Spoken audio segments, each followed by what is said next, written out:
Helmet fitting. That is one of the signature services of the Equestrians Concierge. We are known for our helmet fitting. And I take it very, very, very seriously because we fall fast and we fall hard. So that helmet's got to fit.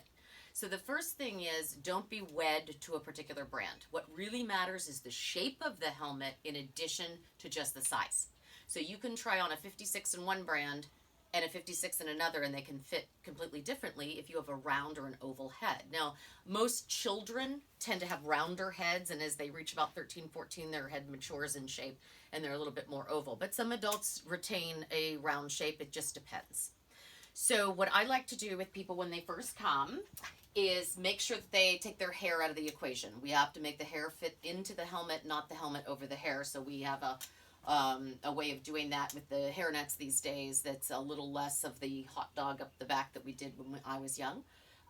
So for assessing the head, I'm looking at her head. It looks pretty average adultish, so it's got a little bit more oval shape.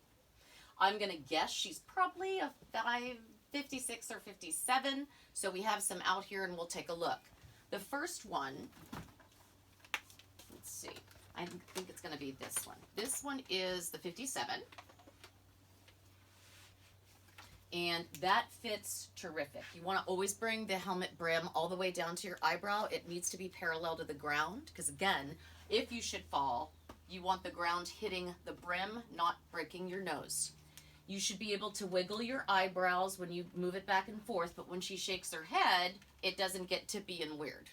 It should have equal pressure all the way around. That's really what you're going for, not gaps or not pressure points. That's a huge indicator that it's the wrong shape. This is the Casque Lady helmet. It has the wide brim, which most people are opting for now for sun protection. It's also an elegant look.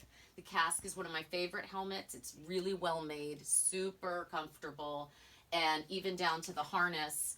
Now you'll see that harnesses now on almost all helmets are triangulated. They used to just be around this way. That's to pull the helmet down and in. So the harness is actually part of the fit. So do not go riding around with your harness loose because should you fall and the harness is loose, your hat can move off and you're getting hung by your own chin strap. In contrast to this size, see that's too loose and we would tighten that. In contrast to this size, let's take a look at another one and we can look at what I would not recommend. This is the same helmet in a different size. This is the 58.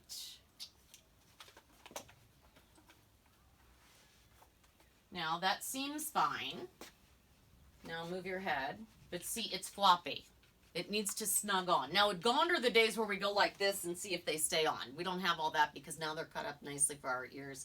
But this is definitely too big. And in a pressure situation, that could become unseated on our head.